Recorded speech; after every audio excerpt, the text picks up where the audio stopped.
Good evening, everybody. This is a very important night on the House floor.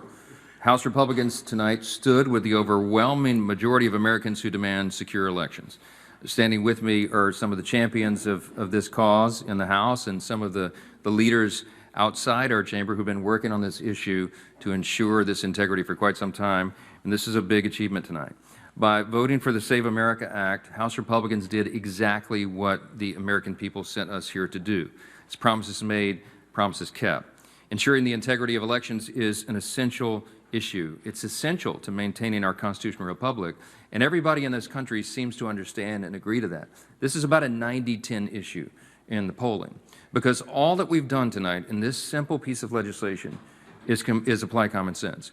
All the Save America Act does is it enhances the SAVE Act, which you've already passed twice before, which says that you have to have proof of citizenship before you register to vote in federal elections. The law already provides for that, but we need to ensure that it's enforced.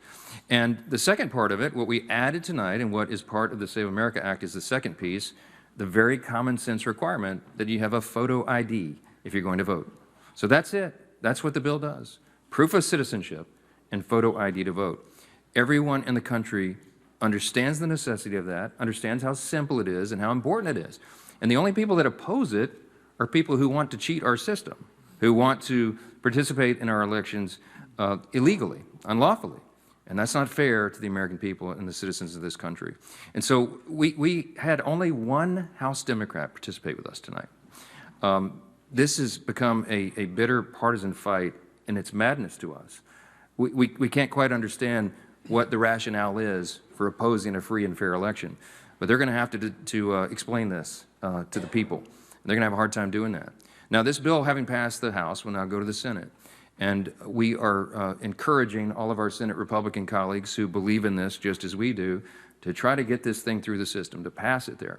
And we're hoping that some Democrats in the Senate will come to their senses and do the right thing for the people.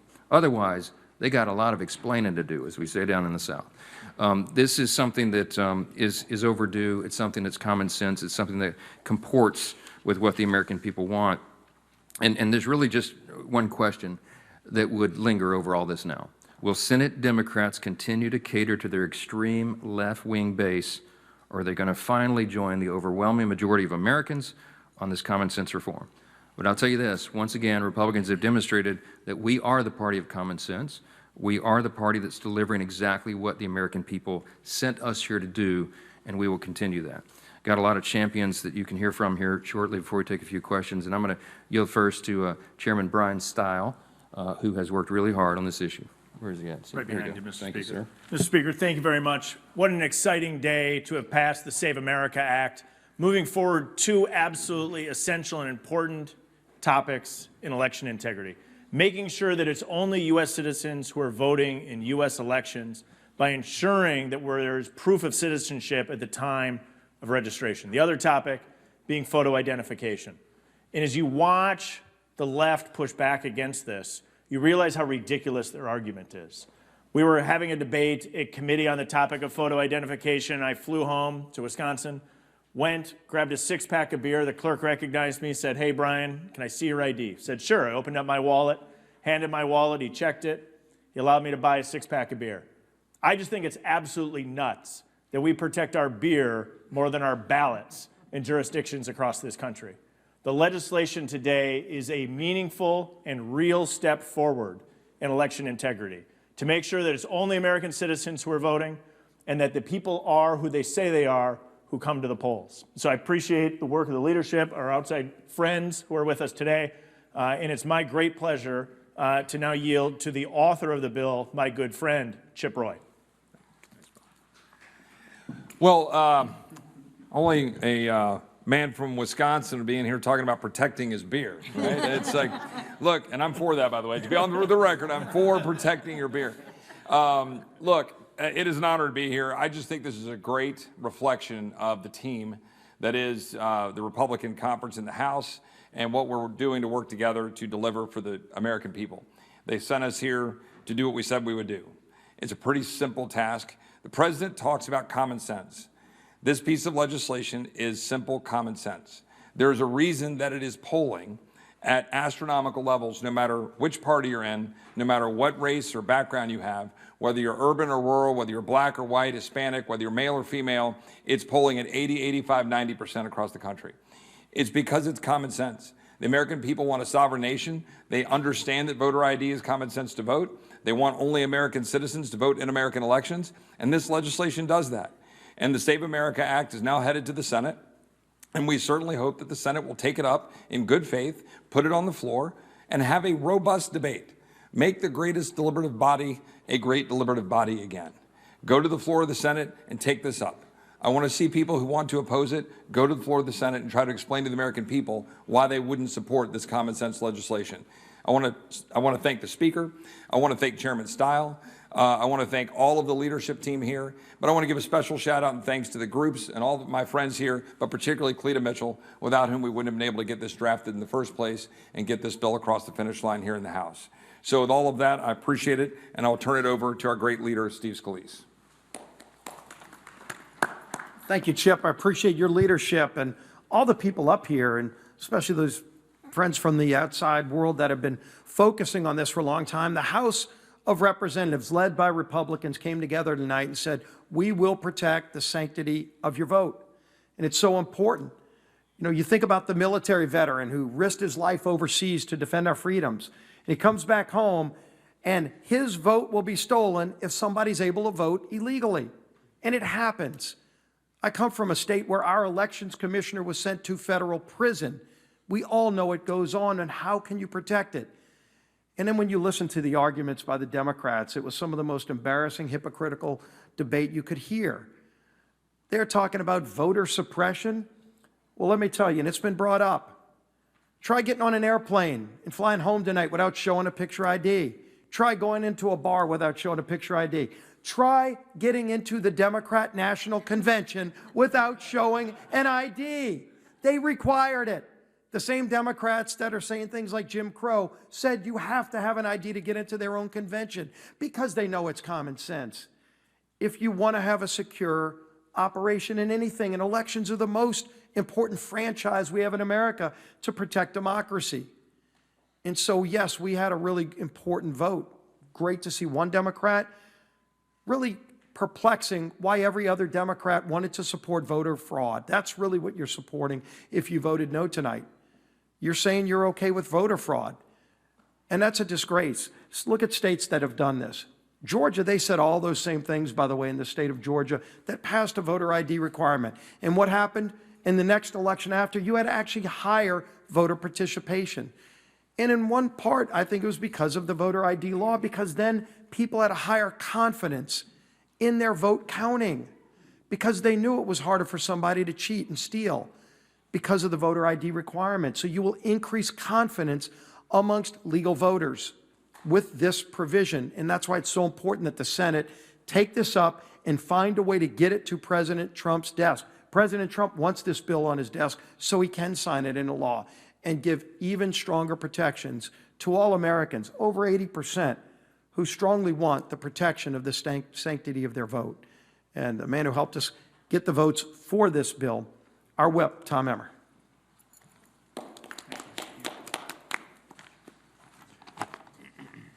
American elections are for American citizens only. That's not controversial. That's just common sense. And that's why our House Republican team passed Congressman Chip Roy's Save America Act today. More than 70 other countries already require a photo ID to vote in their elections. It's also an issue that 83% of Americans support the photo ID requirement in this bill, with even proof of citizenship, including 71% of Democrats. In other words, today's vote should have been a no-brainer for our colleagues across the aisle. Yet House Democrats oppose this common sense piece of legislation. And for what? Mr. Speaker, you were saying it's hard for us to understand. It's not hard. I think it's pretty easy, actually, because identification requirements are now suddenly racist or sexist? No. No, if that's the case, House Democrats need to reevaluate how they go through the security line at the airport, like Leader Scalise just talked about, how they buy cold medicine or rent books at public libraries. Their argument is absurd because it's a lie. Quite simple. This isn't about race or gender for them. This is about wanting to make sure that illegal aliens can vote for Democrats in future elections. Just ask my governor, Tim Walz, who refuses to hand over Minnesota's voter rolls to the Department of Justice. I wonder what you're hiding. We need election integrity now more than ever. And I want to thank Congressman Chip Roy. I want to thank our friend, the chairman, Brian Stile, the speaker, the leader, all these people here, our conference chair, who will light it up here in a second. And I urge our Republican Senate colleagues, just like my colleagues up here, please take up the Save America Act immediately. Let's get this common sense piece of legislation to President Trump's desk as if our democracy depends on it, because it does. And with that, Chair McClain. Thank you. Thank you. Well, thank you, Chip, for putting this piece of legislation on the floor, and thank you, Brian, and most of all, thank you to our coalition partners here. Today, House Republicans stood up for the only people that should decide American elections. Anybody want to guess who that is? Americans, right? The radical left wants you to believe voter ID is extreme, right? Give me a break, right? Voter ID is extreme. You need an ID to open a bank account. Gee, that's pretty extreme. You need an ID to board a plane. My goodness gracious, that's extreme. You need an ID to buy a beer, even in Wisconsin, right? My goodness, that is so extreme, Brian. I can't believe it. You even need ID to pick up certain cold medicines. So let's get this straight. Buying a six-pack of beer or cold medicine requires more security than choosing the leader of the free world? You need to ask your Democrat colleagues, like, what's your rationale? Ask them to connect the dots for you on that one. It's just not, it's backwards, it's absurd, and it's hilarious. And why? Because the Democrats know it's hilarious, because they want voter fraud. They want fraud. They advocate for fraud. Look at what they're doing in Minnesota. Just have Mr. Emmer talk about that. They love fraud. God forbid if we take a look at fraud. And you know what's even more jaw-dropping? Having Democrats like Senator Ossoff, who opposes this bill. I mean, he's out there fighting. This is just terrible, right, Senator? Requiring voter ID to vote. Well, hear me on this. Just hear me out. But to get into his town hall, you had to have a voter ID. What is he trying to suppress the vote for people to get into his own town hall? What a contradiction. It's laughable. It's absurd. It's embarrassing. But why? Because it's safer. Of course it's safer, Senator. So why wouldn't you want the same standard for the people who vote? Different standards for you. Just interesting, right? But the American people can see right through that. They recognize common sense when they hear it, and they know that protecting the integrity of our elections is not extreme. It's absolutely essential. For years, Democrats have blurred the lines at our borders, downplayed concerns about election security, and dismissed the voices of everyday Americans who simply want fair and honest elections. Isn't that terrible? They've tried to shame and silence anyone who dares to ask a basic question about ensuring the fact that only Americans can vote. Well, let me share with you. With Chip Roy, Brian Stiles, and this coalition team behind me, that's not going to happen on our watch. The Save America Act is not complicated. It's really not. It's not radical. It's not even controversial. Actually, it's not controversial to anyone who's operating in reality. It's crystal clear. If you want to vote in American elections, all you got to do is prove that you're an American, period. No loopholes, no games, no excuses. Voting is just another transaction. It is sacred. It's not just another transaction. It's sacred, and it is the foundation of our republic. It's the voice of the American people and the voice that belongs to the citizens. It does not belong to non-citizens. It does not belong to foreign nationals, and it does not belong to anyone who is here illegally. So again, thank you for all of your hard work on this. And with that, Mr. Speaker?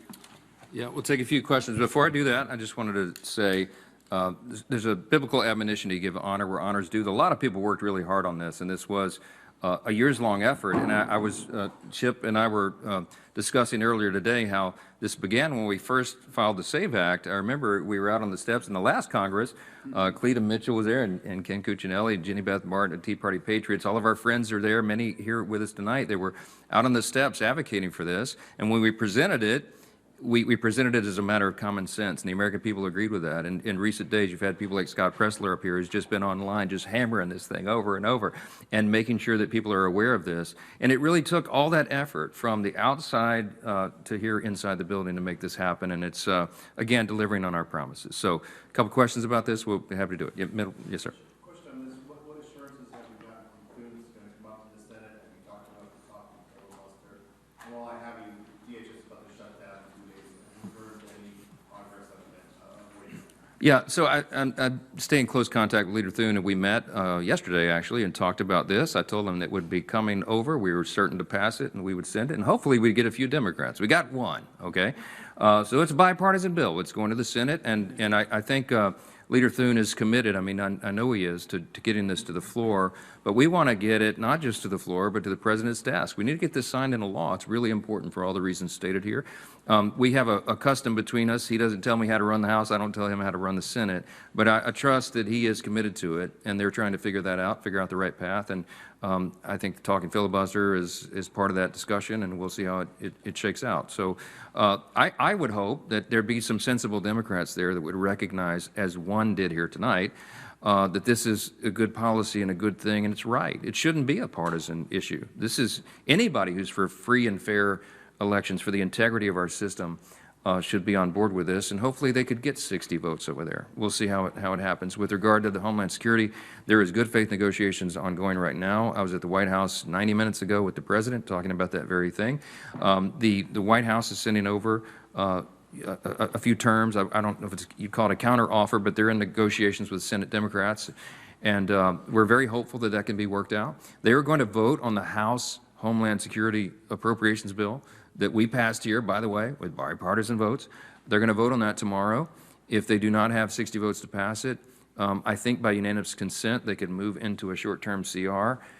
We don't know yet how that's going to shake out, but I did tell the House Republicans, I put everybody on notice, that I would anticipate votes on Friday. I certainly hope that's true, because shutting down the government right now, if the Democrats force a government shutdown, it will be a disaster for the country.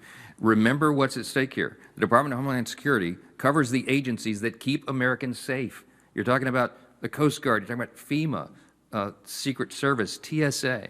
No one wants flight delays. We don't need another Democrat shutdown. They already gave us the longest one in history last fall, and we've had enough of that.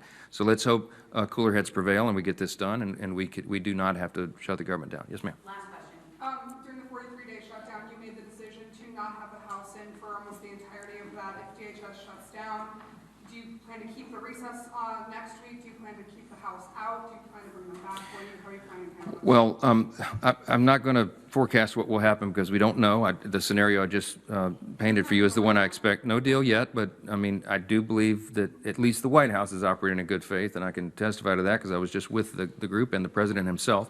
We'll see how the Democrats receive that. This would be different than the full government shutdown for 43 days.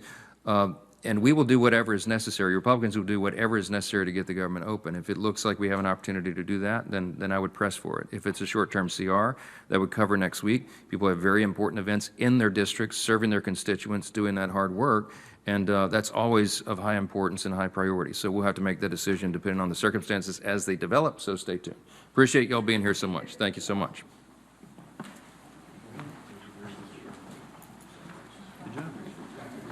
Step one. Yeah. I gotta break the Senate.